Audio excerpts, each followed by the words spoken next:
Welcome to the Purpose Driven Mom Show, episode 498. Today, I want to talk about reset days, how you can start to regain control when life is feeling like an absolute four-car pileup. And if you've ever looked around and thought like everything is falling apart at the same time, I think you're going to enjoy this episode. Oftentimes, we need resets when it's not that we're failing at stuff, we're just over accumulating the tasks. And a reset day is a good one to add in so that you can have a gentle realignment of the things that you need to get done. In a reset day isn't just a rest day. It's a kind of catch up day so that you can feel back together. And I'm going to talk to you today not only on how to have this reset day, but what do you do when you have tasks on the reset day? How do we get it all together? I'm going to put show notes at purposedrivenmom.com/podcast 498. And by the end of this episode, I'm going to have taught you how do you get this reset day to regain control when you need to overhaul, because it happens to all of us. The to-do list piles up, the tasks pile up, right? We have all started the year with great intentions. Now it's mid-February and, everything feels like it's kind of going to crap maybe. Well, how do we pull it back in? So what is a reset day and what is it not?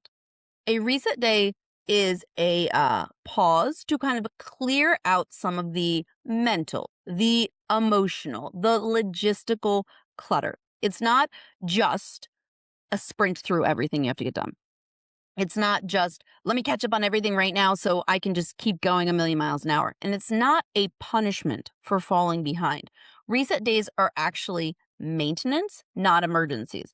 And I recommend that you schedule reset days into your month, at least one a month before the month starts so that you know it's coming. I teach this concept of whitespace, buffer, keeping some parts of your schedule blank. Why?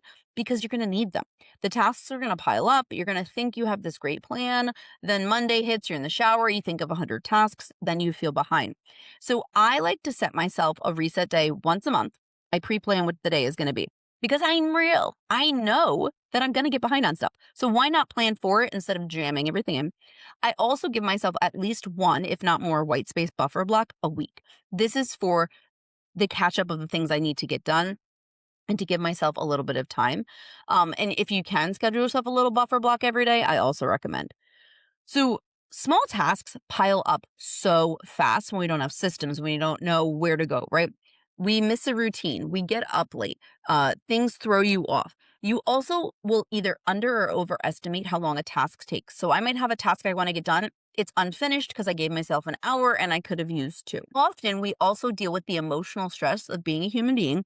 And then things start to pile up because, like I talked about in last episode, we're stuck in that decision fatigue. Decision fatigue makes us procrastinate, and then we get less and less done. And again, we feel this so deeply as moms because oftentimes we put everyone else's needs before us and we don't build in a place to reset. Things aren't always just falling apart. We just need to shift the alignment. We just need to pre-plan for it to happen. And again, I'm not being negative, pessimistic, a Debbie Downer, like you're going to fail, right? I'm being realistic. I realistically know that I'm probably going to overplan my week.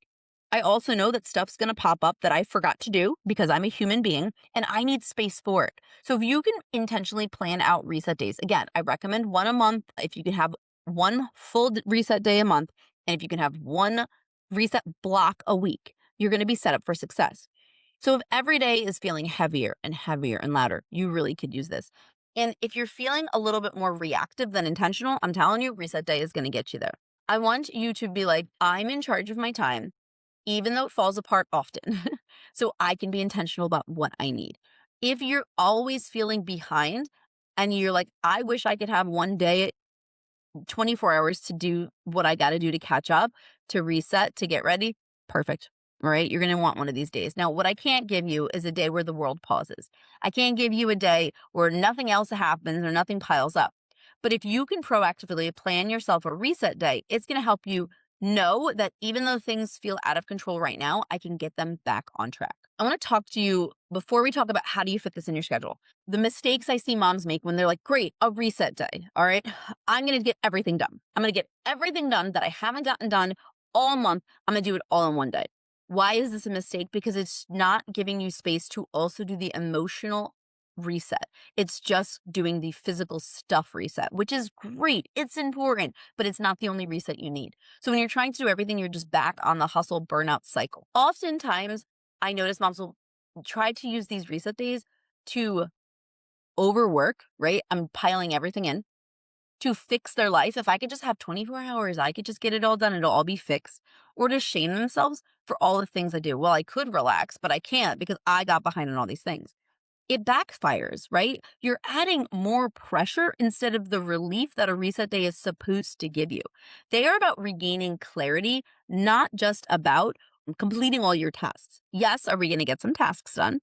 100%. But we're also going to get some other resets done.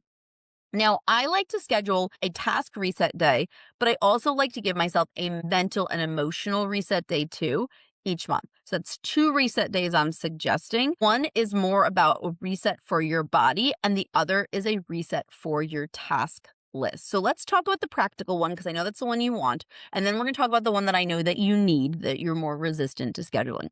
First up is scheduling in once a month a task reset day. This reset day is where you're going to spend more time planning.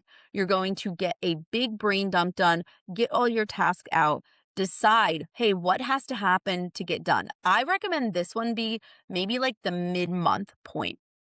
This way, you can relook at your task list, you can relook at your goals, you can relook at your to do list, audit, and realign things. This is going to help you reduce your decision load and take some things off your plate. Go through the quadrant system that I teach, decide what to delegate, drop. What do you need to sprint on? You're going to spend the good chunk of the morning in mental reset mode that way, right? Where you're mentally resetting your task list, your goals, your to do list. And then you're going to spend the rest of the time you've assigned for the day because we don't always get a full day, right? Like, but maybe you get a couple hours that you're going to do. I would think if my kids were at school, I might have during the school day to reset type of a thing. That's when we're going to go through and catch up on some of the things that are still important to us. If you've just done your mental reset, you've just gone through your priority dump, you know what you still want to work on, you're going to spend the day doing that. Now, how do you find this time, right? Like, where do you get it in? When you're planning your month out, if you can't give yourself like that full day, like for me, and when I'm saying full day, I'm like thinking the school day. I'm not thinking like I'm not going to ignore my kids for a full day, but when they're at school from 9 to 3, I will pre-plan out like that 9 to 3 to do this mental reset. Your task will expand to the time you give it. So if you pre-plan that, you make it an appointment. You said halfway through the month, I'm going to spend a couple hours or so, just a little bit slower, doing my brain dump, things like that. And I'll spend the rest of the time getting things done. Your other tasks will fall into place on the other days. If I continue to give myself 6 days of the month to work on this one project, it will take 6 days. If I give myself 5 days to work on it, it will take 5 days. So just by quote unquote giving up one day to do this reset, you might feel like, oh, but I need that time. You will beat the clock. You will race against the time to get it done in the time you've given yourself. Urgency works, okay? So I pre-plan this out so that I can have those hours. The other one that I plan out, and this is different each month, it's either towards the end of the month or it's when I know I might need it. Like I just had a really strong, busy 2 weeks. I want to put it here. This is the physical and the emotional reset day. Again, I'm not saying we're taking the whole day off, but I'm saying a good chunk of my day is where I'm going to spend time physically and emotionally getting myself relaxed. I will start with actually doing a quick tidy, not a clean, of my high impact spaces, the spaces that stress me out. Take 15 minutes and clear off those surfaces, right? I may do a little bit of restoration with my laundry or my meals or my routines, and I will physically reset my space to give my anxiety a place to go, right? When we have outdoor clutter, our brain feels cluttered as well. So I will give myself some time for physical, and then I will also give myself some time for the emotional reset. This is where I relax, I rest, I release some stress, some guilt. You don't need to do all three all the time, but pre-planning these allows me to feel better. So Thursdays, I haven't done my 2026 schedule. I'm recording this in December, but typically for 2024 and 2025, I gave myself Thursdays off of work. If I wanted to work, I worked. And it was choice. But if I didn't want to work, I could go do these reset days. It worked really well. Going into 2026, I've added kind of some extra jobs. So I won't be able to do the full Thursday because I need that time, but I'm choosing to give myself one time block, either 9 to 12 or 12 to 3 off. And I'm calling those my reset blocks. So each Thursday, so instead of, hey, I can't give myself a full day, but I'm going to split it up throughout the month. Each Thursday, I'm giving myself a 3 hour block to reset, whether it's the mental, the physical, the emotional, or the task reset. So I know that it's coming, it's pre planned, it's scheduled in, and it allows me to actually be more productive and get more things done. So what I want you to do is I want you to look at the next 2 weeks, 3 weeks, the next month if you want. And I want you to ask yourself, which of these blocks can I fit in and where? Where can I give myself a little bit of time? And you might be like, Kara, I can't give myself a 3 hour block once a week. I can't give myself a whole day once a month. Cool. Can you give yourself 1 hour? Can you carve 1 hour out of the next 2 weeks of hours to do a little bit of a reset? This is going to allow you to slowly see that it's possible to get done and your other tasks will still happen. Give yourself some realistic time limits though, energy limits. Be like, this is new to me. I'm struggling to give myself the time. Where do I go? And ask yourself, which do I need most right now? Sometimes I need the mental reset where I just need to get everything out on paper and organize myself. Sometimes I need a physical reset. I'm tired. I feel myself getting burnt out. I just need to stop moving my body, right? Sometimes I need that emotional reset as well. Or sometimes I just need a task reset, right? Where I'm just getting things done. I want you to look at the next week or so and build in for yourself, even just an hour where you're like, I'm going to do one of these 4 resets uh, and get them done. Again, mental, brain dumps, deciding priorities, redoing that to-do list. Physical, tidying your high impact spaces, getting things picked up. Emotional, the actual relaxation part, right? Where you're like, maybe I'm taking a nap, maybe I'm gonna do a hobby, I'm just gonna do something. Or the task reset, where I'm gonna bang through a bunch of tasks that have kind of built up. Okay. Reset doesn't have to mean we're just not doing anything, but sometimes it's allowed and it's permitted. Now, if you don't have this full day, again, use the micro resets. How can I do this throughout my week? How can I do this throughout my day? Can I give myself 15 minutes at the end of the day to do one of these resets? Again, if you even want to take it further, I gave you 4 resets. You can do 15 minutes for each one. That's an hour you could do for your first time or every single day, right? I do all 4 of these a little bit micro throughout my day. Go through and space out any time you can give yourself. You can reset in small pockets. It doesn't have to be, I'm taking a whole weekend to get a hotel by myself so I can just sleep. I mean, that sounds wonderful, but it's not realistic. But if you start to do these consistent small resets, then you're going to see that it's possible. You're going to prevent bigger pileups of your task lists and your burnout. And you're going to have proactive time you've scheduled to take care of you so you don't hit resentment and burnout land. What I want you to do right now is think about what's feeling the heaviest, which of those 4, right? The emotional, the mental, the physical, or the tasks. And I want you to decide which reset you want, put it in your schedule for next week, even if it's just 15 minutes, okay? Treat it like an appointment.